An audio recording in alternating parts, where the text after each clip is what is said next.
فَأَتَى اللَّهُ بُنْيَانَهُمْ مِنَ الْقَوَاعِدِ، قواعد کہتے ہیں بنیاد کو، جو بنیاد پر عمارت پوری کھڑی کی جاتی ہے اس بنیاد کو قواعد کہتے ہیں۔ اللہ تعالیٰ ارشاد فرماتا ہے کہ اللہ تعالیٰ نے ان کی عمارتوں کو ان کی جڑوں سے اکھاڑ دیا، ان کی جڑوں سے، ان کی بنیادوں سے اللہ تعالیٰ نے تباہ کر دیا، کیونکہ عام طور پر عمارت گرتی ہے تو اوپر کا حصہ گرتا ہے اور اس کی جو جڑ، جو بنیاد ہوتی ہے، جو بیس ہوتی ہے، وہ تو باقی رہتی ہے۔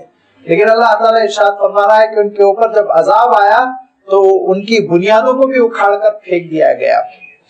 فخر علیہم السقف، اور چھت ان پر گر پڑی، من فوقہم، اوپر سے بھی عذاب آیا، نیچے سے بھی عذاب آیا۔ وَأَتَاهُمُ الْعَذَابُ مِنْ حَيْثُ لَا يَشْعُرُونَ، کہ ان کو جہاں سے گمان بھی نہیں تھا وہاں سے عذاب آیا۔ گمان نہیں تھا اور انہوں نے تدبیر کچھ اور کی تھی، حفاظتی انتظام کچھ اور کیا تھا۔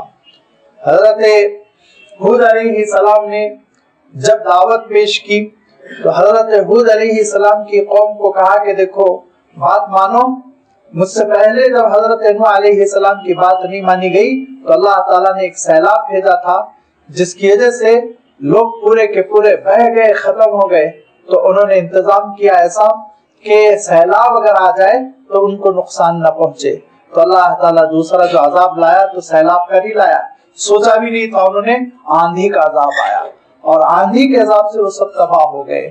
اور پھر حضرت ہود علیہ السلام کے بعد حضرت صالح علیہ السلام نے جب قوم کو یہ ڈرایا کہ دیکھو ہود کی نافرمانی کی گئی علیہ الصلوۃ والتسلیم، تو پھر اس قوم پر زبردست اللہ تعالیٰ نے آندھی اور ہوائیں بھیجی جو ایک ہفتہ چلتی رہی اور اس کے بعد قوم ختم ہو گئی۔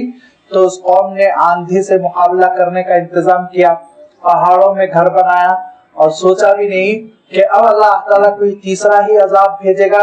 جب عذاب آیا تو ان کو معلوم ہی نہیں تھا، زمین کی جڑ سے اندر سے عذاب آیا، زلزلہ ایسا دہلا دینے والا اور ایسی زمین میں گڑگڑاہٹ کہ اس کے بعد پوری کی پوری قوم ختم ہو گئی۔ تو اللہ تعالیٰ ارشاد فرماتا ہے من حیث لا یشعرون، قوم کو شعور بھی نہیں تھا، سمجھ بھی نہیں رہے تھے کہ عذاب کہاں سے آئے گا، وہاں سے عذاب آیا۔ یہ ہے اللہ تعالیٰ کا انتظام کہ اللہ تعالیٰ کب اس کو کس چیز سے ہلاک کرے، لہذا اللہ تعالیٰ کا فیصلہ آنے سے پہلے تم سمجھنے کی کوشش کرو۔ فیصلہ آ جائے گا، دنیا ختم ہو جائے گی، ثم یوم القیامہ، قیامت باقی رہے گی۔ قیامت کے دن کیا ہوگا؟ ثم یوم القیامت یخزیہم، ایسے منکروں کو اللہ تعالیٰ رسوا کر دے گا، وہ رسوا ہوں گے، شرمندہ ہوں گے۔ وَيَقُولُ أَيْنَ شُرَكَائِيَ الَّذِينَ كُنْتُمْ تُشَاقُّونَ فِيهِمْ، اعلان کرے گا اللہ تعالیٰ، پوچھے گا ان سے وہ ساری چیزیں کہاں ہیں جن کو تم میرے ساتھ شریک کرتے تھے، اور كُنْتُمْ تُشَاقُّونَ فِيهِمْ، ان کے بڑے تم مشتاق رہتے تھے، ان میں بڑی محبت الفت کا مظاہرہ کرتے تھے اور ان کی طرف دوڑ دوڑ کے جایا کرتے تھے، ان کو پکارا کرتے تھے اور ان کے لیے نظر و نیاز چڑھایا کرتے تھے، ان کے لیے خرچہ کرتے تھے، سیلیبریشن کرتے تھے، جلوس نکالتے تھے اور ان کی مورتیاں بناتے تھے، مندر بناتے تھے۔ کہاں ہے بتاؤ وہ چیزیں، وہ ساری چیزیں کہاں ہیں؟ وَيَقُولُ، فرمائے گا اللہ تعالیٰ، أَيْنَ شُرَكَائِي، کہاں ہیں وہ ساری چیزیں جن کو میری ذات میں شریک کیا جاتا تھا، الذین کنتم تشاقون فیہم، جن کے تم بڑے مشتاق بھی تھے، بڑا شوق بھی تھا تم کو، بڑی رغبت بھی تھی، اور نماز پڑھنے کا مسئلہ ہو تو ڈنڈی مارتے، اور اگر عبادتوں کا مسئلہ ہو، خرچ کرنے کا مسئلہ ہو دین کے نام پہ، فلاحی نام پر، تو انسان کے دل میں ذرا سا رکاوٹ پیدا ہوتی ہے۔ لیکن یہ ان جھوٹے خداؤں کی شان و شوکت کے لیے آپ دیکھتے ہیں کتنے جلوس نکلتے ہیں اور کتنا شور مچایا جاتا ہے، کتنا چندہ ہوتا ہے، کتنا خرچہ ہوتا ہے، کیا کیا خرافات نہیں ہے جو ہوتی ہیں۔ لہذا اللہ تعالیٰ ارشاد فرماتا ہے ان کے معاملے میں تو بڑے تیز گام تھے تم، اور ان کے معاملے میں تو بڑی تیزی دکھاتے تھے، وہ کہاں ہیں؟ لاؤ ان کو لاؤ، وہ کاش تمہارا کام بنا سکتے ہیں۔ اس وقت کہیں گے کون؟ قال الذین اوتوا العلم، جو علم والے ہیں۔ علم والوں سے مراد کیا ہے؟ علم والوں سے مراد جن کے پاس IPS کی ڈگریاں ہوں گی، IAS کی ڈگریاں ہوں گی، MS کی ڈگریاں ہوں گی، جو امریکہ سے پڑھ کے آئے ہوں گے، آسٹریلیا سے ڈگری لے کر لوٹے ہوں گے، وہ سب نہیں۔ اللہ تعالیٰ جب کبھی العلم فرماتا ہے تو یاد رکھیے اس علم سے مراد اس علم سے مراد دراصل وہی کی بنیاد پر جو علم ہوتا ہے وہ اصل وہ علم ہے. یہ تو ٹیکنکس ہے، جینے کی مہارتیں ہیں، اسکلز ہیں جن کو انسان حاصل کر رہا ہے زندگی سنوارنے کے لیے.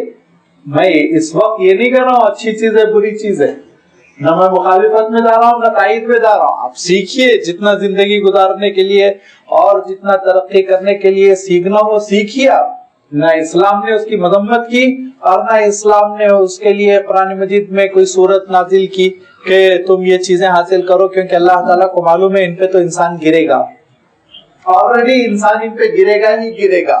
یہ تو دنیا کی چیزیں ہیں. اللہ تعالیٰ نے قرآن پاک میں جن چیزوں کی اہمیت بیان فرمائی وہ چیزیں ہیں جن کا تعلق انسان کی ہدایت سے ہے، انسان کی رہنمائی سے ہے، اور ہدایت انسان کی آخرت کی کامیابی سے ہے، اور انسان ان کو فراموش کرتا ہے. لہذا اہل علم فرمایا وہ علم جو قرآن مجید کی بنیاد پہ، وحی الہی کی بنیاد پر، جو صحیفہ الہی کی بنیاد پر حاصل ہوتا ہے. لہذا فرمایا قال الذین اوتوا العلم، جن کے پاس اللہ کی کتابوں کا علم ہوگا، جو اللہ کی کتابوں کے علم کے ذریعے سے ایمان کی صفت سے متصف ہوں گے، وہ اس دن کہیں گے، کیا کہیں گے؟ ان الخزي اليوم والسوء على الكافرين، آج تو کافروں کے لیے ذلت بھی ہے، ناکامی بھی ہے، آج تو کافروں کے لیے اہانت بھی ہے، بے عزتی بھی ہے، ساری عزتیں چھین لی گئی، ذلت سے ان کو دوچار کر دیا گیا، اور اس کے ساتھ ساتھ والسوء، تکلیف بھی، پریشانی بھی، عذاب کی مصیبت بھی، دونوں چیزیں آج کافروں کے لیے مقدر ہے. وہ قیامت کے دن اعلان کریں گے. کون کریں گے؟ جن کے سینے میں اللہ کی کتاب کا علم ہوگا، جن کے سینے میں ایمان ہوگا. کیوں؟ دنیا میں اس علم کی وجہ سے، دنیا میں اس ایمان کی وجہ سے وہ مخالفتوں کا، مصیبتوں کا شکار ہو رہے ہیں.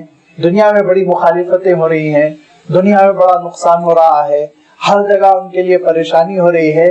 کہیں کہیں تو لکھ کے لگا دیا گیا آپ کے لیے گھر کرائے سے نہیں ہے، اور کہیں کہیں کسی کالونی میں اعلان کر دیا گیا آپ کو نہیں آنے دیا جائے گا، کہیں کسی اپارٹمنٹ میں طے کر لیا گیا ہے کہ آپ کو گھر نہیں دیا جائے گا. تو آج دنیا میں تو ایمان کی وجہ سے اور کتاب الہی کو سینوں میں رکھنے کی وجہ سے پریشانیاں ہیں. لیکن اللہ تعالیٰ ارشاد فرماتا ہے قیامت کے دن تم بہت فخر کے ساتھ کہو گے، بہت اطمینان کے ساتھ کہو گے، بڑے انشراح صدر کے ساتھ کہو گے کہ آج کی ذلت اور آج کی ناکامی اور آج کی مصیبت تو ان لوگوں کے لیے مقدر ہے. کن کے لیے؟ علی الکافرین، جو کفر کرتے تھے، انکار کرتے تھے، دنیا میں مست تھے، مگن تھے، اور کھا رہے تھے، پی رہے تھے.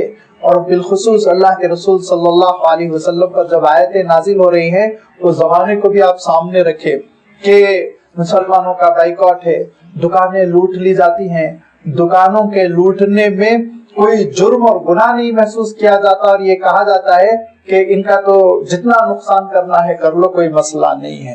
یہاں تک کہ یہودیوں نے فتویٰ دے دیا اور یہ کہا لیسا علینا فی الامیین سبیل، یہ لوگ جو ہے یہ کتاب سے محروم ہیں اور ان کو نقصان پہنچانے میں ہم کو کوئی گناہ نہیں ہونے والا ہے، کوئی نقصان نہیں ہونے والا ہے. ان کے سلسلے میں ان کے درمیان لڑائیاں پیدا کرو، ان کی دکانوں کا بائیکاٹ کرو، اور ان کو جس قدر ہو سکتا ہے معاشی پریشانیوں میں مبتلا کرو. یہ ساری مکر و فریب کی تدبیریں چل رہی ہیں. تو اللہ تعالیٰ ارشاد فرماتا ہے اس سے پہلے قد مکر الذین من قبلہم، اس سے پہلے بھی ایسی مکاریاں کی گئی، اب بھی کی جا رہی ہیں. لیکن قیامت کے دن تم کس قدر شرمندگی سے دوچار ہو جاؤ گے اس کا تم احساس کرو. اور قیامت اس کو ذرا بندہ دور سمجھتا ہے، لیکن ارشاد فرمایا تمہاری اپنی قیامت تو بہت قریب ہے. لہذا تمہاری اپنی قیامت کیا ہے؟ فرمایا الذین تتوفاہم الملائکۃ ظالمی انفسہم، فرشتوں کو دیکھنا چاہتے ہو تو ذرا سنو. الذین تتوفاہم الملائکۃ ظالمی انفسہم، جنہوں نے اپنے جانوں پر ظلم کیا ہوگا. اپنے جان پر ظلم کرنا قرآن پاک کی اصطلاح میں کفر، شرک اور گناہ کبیرہ کرنا ہے. اللہ تعالیٰ نے قرآن مجید میں جہاں بھی یہ فرمایا کہ بندہ بڑا گناہ کرتا ہے، نافرمانی بغاوت کرتا ہے، تو اللہ تعالیٰ کا کوئی نقصان نہیں کرتا بلکہ خود اپنے آپ پر ظلم کرتا ہے. لہذا ارشاد فرمایا کہ ظالمی انفسہم، جو اپنے آپ پر کفر کے ذریعے سے، شرک کے ذریعے سے نبی کی مخالفت کے ذریعے سے، بغاوت کے ذریعے سے اور اہل ایمان کی مخالفت کے ذریعے سے ظلم کرتے چلے جا رہے ہیں اور گناہوں کا بوجھ اپنے آپ پر لاتے چلے جا رہے ہیں، ان کا ذرا منظر دیکھو کہ جس وقت توفاہم الملائکۃ، فرشتے ان کو گھیر لیں گے ان کا چارج لینے کے لیے، وفات سے ان کو دوچار کرنے کے لیے، موت سے ان کو دوچار کرنے کے لیے۔ اصل تتوفا، وفات کا لفظ تو ہماری اردو زبان میں موت کا ہم معنی بن گیا، لیکن عربی میں وفات کہتے ہیں۔ جب یہ واو فا یا کا لفظ آتا ہے تو اس کے معنی ہوتے ہیں حساب کتاب بے باک کر دینا، چارج لے لینا اور کسی معاملے کو کمپلیٹ کر دینا، مکمل کر دینا۔ چونکہ موت کے وقت حساب کتاب لے لیا جاتا ہے اور زندگی بے باک کر دی جاتی ہے، جتنی مدت اللہ تعالیٰ نے مقرر فرمائی تھی اس مدت پہ ٹھپا لگا دیا جاتا ہے۔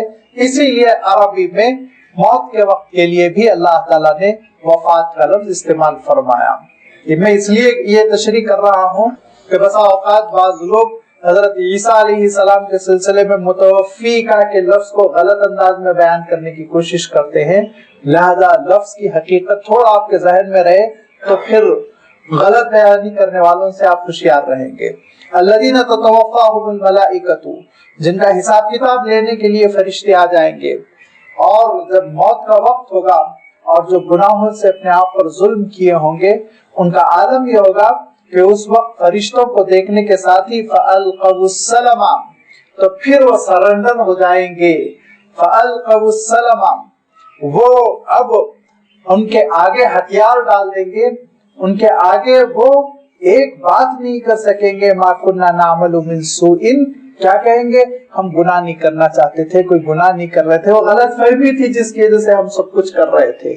لیکن لازمی بات ہے کہ وہ وقت ایسا وقت ہوگا کہ اب ان کی معذرت قابل قبول نہیں ہوگی۔ ان اللہ عالم بما کنتم تعملون، جو کچھ تم کر رہے تھے اس سے اللہ تعالیٰ بخوبی واقف ہے۔ غلط فہمی تھی یا اس میں تم کو مزہ آ رہا تھا، غلط فہمی تھی یا اس کی وجہ سے تم دولت لوٹ رہے تھے، غلط فہمی تھی یا اس کی وجہ سے اپنے نفس کو تسکین پہنچا رہے تھے، اس سے اللہ تعالیٰ واقف ہے۔ لہذا اب معذرتیں کرنے کی کوشش نہ کرو۔ فرشتوں کو دیکھنے کا مطالبہ کر رہے تھے، فرشتوں کو دیکھ لو۔ فَادْخُلُوا أَبْوَابَ جَهَنَّمَ، اللہ تعالیٰ ارشاد فرماتا ہے کہ اسی وقت فرشتے کہیں گے فَادْخُلُوا أَبْوَابَ جَهَنَّمَ خَالِدِينَ فِيهَا، جہنم میں اب ہمیشہ کے لیے داخل ہو جاؤ۔ فَلَبِئْسَ مَثْوَى الْمُتَكَبِّرِينَ، جو متکبر، غرور اور گھمنڈ کرنے والوں کا بہت برا ٹھکانہ ہے۔ ایک جگہ حضور اکرم صلی اللہ علیہ وسلم نے ارشاد فرمایا کہ اللہ تعالیٰ نے جہنم کو اور جنت کو آپس میں مکالمہ کرنے کی اجازت دی، جہنم کو اور جنت کو آپس میں بات چیت کرنے کی، ڈیبیٹ کرنے کی، مکالمہ کرنے کی اجازت دی۔ تو جہنم نے مارے فخر کے کہا کہ میرے اندر بڑے بڑے سورما، بڑے بڑے متکبر، فرعون، نمرود، بڑے بڑے حکمراں ہیں، اور تمہارے پاس تو سب کمزور، غریب، نہتے قسم کے ہیں۔ تو اس پر پھر جنت نے یہ جواب دیا کہ میرے اندر انبیاء علیہ السلام اور اللہ کے مقربین ہیں۔ اس پر پھر جہنم ساکت ہو گئی، خاموش ہو گئی۔ یہ ایک حضور اکرم صلی اللہ علیہ وسلم نے تمثیل بیان فرمائی، تمثیل بیان فرما کر یہ ارشاد فرمایا کہ سارے بڑے بڑے متکبر قسم کے گھمنڈی حکومت پر، دولت پر اور اپنی انڈسٹریز پر اور اپنی چالاکی پر، اپنی سیاست پر غرور کرنے والے پورے کے پورے جہنم پہنچ جائیں گے۔ لہذا اس بری لعنت سے، اس غرور کی لعنت سے بچنے کی کوشش کرو۔ فرمایا فَلَبِئْسَ مَثْوَىٰ، مَثْوَىٰ کہتے ہیں ٹھکانہ، فَلَبِئْسَ مَثْوَىٰ الْمُتَكَبِّرِينَ، متکبروں کا، گھمنڈیوں کا بڑا برا ٹھکانہ جہنم۔ اللہ تعالیٰ ارشاد فرماتا ہے کہ بڑائی کیا ہے؟ عظمت، بلندی میری چادر ہے، اللہ کو زیبا ہے، کبریائی اللہ کی شان ہے۔ لہذا اللہ تعالیٰ ارشاد فرماتا ہے کبریائی میری شان ہے، جو میری اس چادر میں پیر گھسانے کی کوشش کرے گا میں اس کو ذلیل اور رسوا کر کے جہنم میں ڈال دوں گا۔ لہذا ہمیشہ عار، غرور، تکبر سے بچنے کی کوشش کرنا چاہیے، کیونکہ تکبر کا مسئلہ ایسا ہے کہ شروع میں تکبر وہ انسان کو ایک چھوٹی سی ادا محسوس ہوتا ہے۔ ایک چھوٹی سی ادا کیا ہے؟ ذرا مجلس میں چھا جائے۔ چھوٹی سی ادا کیا ہے؟ میری آواز لوگوں کی آواز پر غالب رہے،